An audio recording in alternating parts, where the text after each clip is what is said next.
لَكُمْ جَنَّاتٍ، اور وہ تمہارے لیے جنتیں اور باغ بنا دے گا، وَيَجْعَلْ لَكُمْ أَنْهَارًا، اور تمہارے لیے نہریں جاری کر دے گا۔ اللہ اکبر۔ مَا لَكُمْ لَا تَرْجُونَ لِلَّهِ وَقَارًا، آگے فرمایا کیا ہو گیا تمہاری نظر میں اللہ کا وقار نہیں رہا؟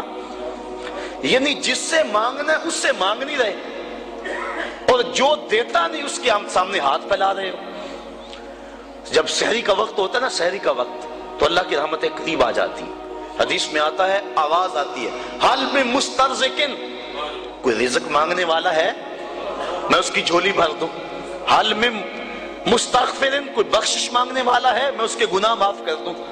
تو اس وقت اللہ کی رحمتیں آواز دے رہی ہوتی ہیں کہ کوئی رزق مانگنے والا ہو تو میں اس کی جھولی بھر دوں، میں اس کی جھولی بھر دوں۔ اور پھر کیا ہوتا ہے، جب وہ کہہ رہا ہوتا ہے اس وقت ہم سو رہے ہوتے ہیں۔ جب آواز آ رہی ہوتی ہے، تمہیں ٹینشن ہے، بیٹی کی شادی کرنی ہے، مسئلہ ہے، جہیز نہ دیا تو بیٹی کو تانے ملیں گے، مسئلے تو ہیں اس دور میں، اس کا انکار تو نہیں ہے، دن رات جو دوڑ لگی ہے اس کے سبب بھی ہیں۔ ہم جانتے ہیں کہ بھائی فیکٹری میں اوور ٹائم کیوں لگا رہے ہیں، انہیں پتا ہے کہ میں نے اپنی بہن کے ہاتھ پیلے کرنے ہیں، اور ہمارا معاشرہ جو ہے قرآن کو چھوڑ کے جہنم بنا ہوا ہے۔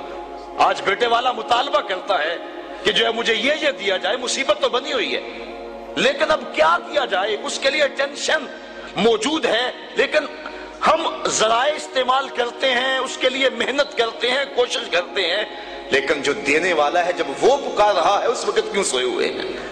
وہ کہتا ہے کوئی رزق مانگنے والا ہے تو جھولی پھیلائے، میں اس کی جھولیاں بھر دوں گا۔ اللہ اکبر۔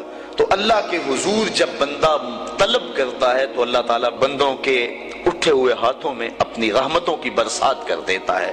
تو بات کہاں سے کہاں نکل گئی کہ انسان کو اگر اللہ کی تقسیم پہ رضا نصیب ہو جائے تو پھر وہ سب سے بڑا، حضور نے فرمایا، غنی بن جائے گا۔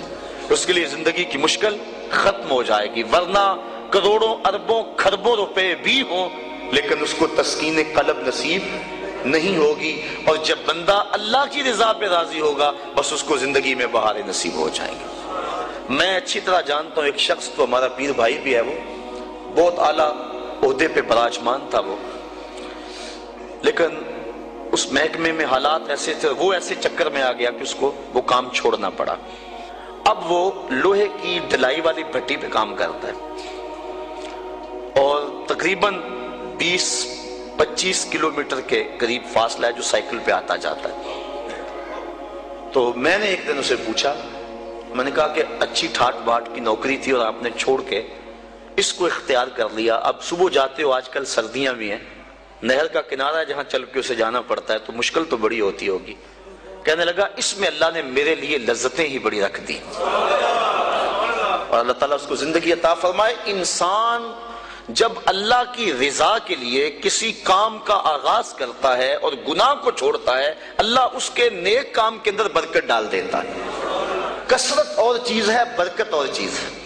بہت سارے لوگ ہیں کثرت رکھتے ہیں لیکن برکت نہیں رکھتے، اور بہت سارے لوگ ہیں برکت کی دولت سے مالا مال ہیں، اور برکت تھوڑے میں پڑ جائے تو برکت جب مالک ڈال دے تو پھر بندے کے لیے پریشانی ختم ہو جاتی ہے۔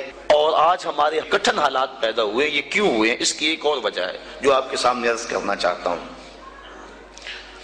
امام خبیری نے اس روایت کو نقل کیا، حضور فرمایا سیاتی زمان علی امتی یفرون من العلماء والفقہاء فیبتلیہم بثلاث، میری امت پہ ایک وقت آئے گا کہ لوگ علماء اور فقہاء کی صحبت سے دور بھاگنا شروع ہو جائیں گے۔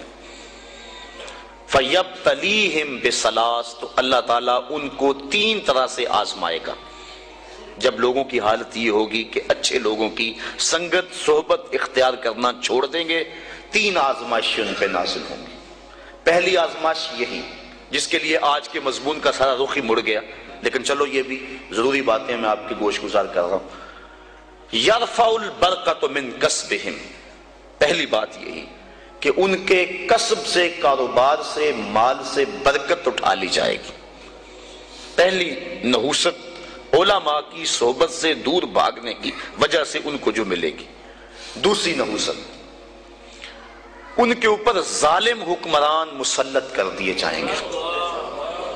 اور تیسری نحوست اور بڑی خطرناک، وَيَخْرُجُونَ مِنَ الدُّنْيَا بِغَيْرِ الْإِيمَانِ، اور دنیا سے بغیر ایمان کے اٹھ جانے کا اندیشہ ہوگا۔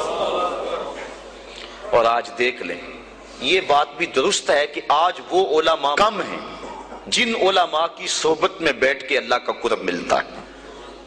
میں جوہر آباد میں گفتگو کر رہا تھا تو وہ بات کو گفتگو تھی، تو ایک وکیل صاحب کہنے لگے کہ آپ جو بات کر رہے ہیں ہم اس بات کو تسلیم کر رہے ہیں، لیکن ان علماء کو کہاں سے ڈھونڈیں جن کی صحبت غنیمت ہوتی ہے اور جن کے دم سے انسان کو اللہ کا قرب ملتا ہے۔ آج تو گداگر اور دکاندار ہمیں مل رہے ہیں۔ تو میں انہیں اسے 2 لفظی جواب دیا۔ میں نے کہا تمہیں پتا ہے مٹھائی کس دکان سے اچھی ملتی ہے، کپڑا کس دکان سے اچھا ملتا ہے؟ سارا شہر چھوڑ کے وہاں جاتے ہو کہ نہیں؟ یہی نہیں پتا کہ دین اچھا کہاں سے ملتا ہے۔ حضور کی امت کی خصوصیات میں سے ایک خصوصیت یہ ہے کہ قیامت تک اس امت میں اہل حق موجود رہیں گے۔ حضور کی امت کی جو خصوصیات ہیں ان میں سے ایک خصوصیت یہ ہے، قیامت تک اس امت میں اہل حق موجود رہیں گے، گو تھوڑے رہ جائیں گے۔ لیکن چونکہ ہم شیطان کے پھندے میں آ جاتے ہیں، اور کبھی ایسا نہیں ہوا کہ ایک دکاندار سے دھوکہ کھا لیں اور پھر دوبارہ کہیں کہ ہم کپڑے پہنتے ہی نہیں، ایک ہوٹل سے دھوکہ کھا لیں تو کہہ لیں ہم کھانا کھاتے ہی نہیں۔ یہ سارے فراڈی ہوتے ہیں۔ ایک دکاندار سے دھوکہ کھائیں گے، دوسرے کے پاس جائیں گے، دوسرے سے دھوکہ کھائیں گے، تیسرے کے پاس جائیں گے۔ لیکن یہاں کیا ہوتا ہے کہ ہم کسی ایسے شخص کے پاس چلے جاتے ہیں جو دین کے نام پہ کاروبار کر رہا ہوتا ہے، اور پھر جب اس سے ہم ڈسے جاتے ہیں ہم سارے طبقے سے بدزن ہو جاتے ہیں۔ شاید ہم دین کو اتنی ضرورت نہیں سمجھتے جتنی کپڑے کو سمجھتے ہیں، جتنی کھانے کو سمجھتے ہیں۔ 100 جگہ سے بھی دھوکہ کھائیں ہم سمجھتے ہیں کپڑا تو پہننا ہے، کوئی اور دکان تلاش کر لو۔ تو اگر دین کو بھی ضرورت سمجھا جائے 100 مرتبہ بھی دھوکہ کھاؤ پھر بھی تلاش میں رہو، کوئی تو صاحب حق ملے گا ہی نا۔ اور پھر تم نے دھوکہ بھی تو اللہ کے نام پہ کھایا ہے نا۔ حضرت عمر فاروق رضی اللہ تعالیٰ عنہ جو غلام لمبی نمازیں پڑھتا تھا اس کو آزاد کر دیتے تھے کہ یہ لمبی نمازیں پڑھ رہا ہے۔ غلاموں کو پتہ چل گیا، جو ان کی ملک میں غلام آتے وہ لمبی لمبی نمازیں ان کے سامنے پڑھتے اور آپ ان کو آزاد کر دیتے۔ کسی نے کہا کہ تم نہیں جانتے کہ یہ دکھاوے کی نمازیں پڑھتے ہیں، یہ تمہیں دھوکہ دیتے ہیں؟ حضرت عمر فاروق نے فرمایا اللہ کے نام پہ دیتے ہیں نا، میں 100 بار یہ دھوکہ کھانے کے لیے تیار ہوں۔ تو اگر وہ لوگ جو چائے کی پیالی پہ دین بیچتے ہیں، وہ لوگ بھی منبر و محراب پہ براجماں ہیں، وہ بھی لوگ تو موجود ہیں جو تاج شاہی کو ٹھوکر بھی نہیں مارتے۔ بستے ہیں کچھ ایسے پراگندہ تباہ لوگ بھی، افسوس کہ تمہیں میر سے صحبت نہیں رہی۔ وہ لوگ جن سے مل کے زندگی سے عشق ہو جائے آپ نے شاید نہ دیکھے ہوں مگر ایسے بھی ہیں۔ حضور نے ارشاد فرمایا خیار امتی العلماء وشرار امتی العلماء، میری امت کے بدترین لوگ بھی علماء ہیں اور میری امت کے بہترین لوگ بھی علماء ہیں۔ تو اگر بہترین لوگ امت کے تلاش کرنے ہوں تو وہ بھی اسی طبقے سے ملیں گے، وہ کسی اور جگہ سے نہیں ملیں گے۔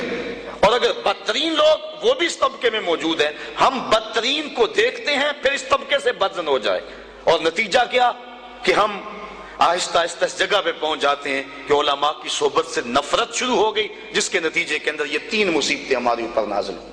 پہلی مصیبت یرفع البرکۃ من کسبہم، رزق سے برکت اٹھا لی گئی، اور دوسری بات کہ ظالم حکمران مسلط کر دیے گئے، اور تیسرا دنیا سے بغیر ایمان کے چلے جانے کا اندیشہ پیدا ہوا۔ اور آج ہے نہیں، لوگ بیرون ملک جانے کے لیے مرزائی لکھ رہے ہیں، کتنے لوگ ہیں ایسے۔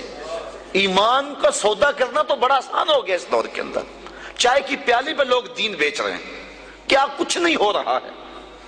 اللہ اکبر۔ حضور نے توبہ توبہ، حضور نے نشاندہی کی تھی کہ آدمی صبح کو مومن ہوگا اور شام کو کافر ہوگا۔ یصبح مومنا ویمسی کافرا، صبح مومن ہوگا شام کو کافر ہوگا، اور پھر فرمایا شام کو مومن ہوگا صبح کو کافر ہوگا۔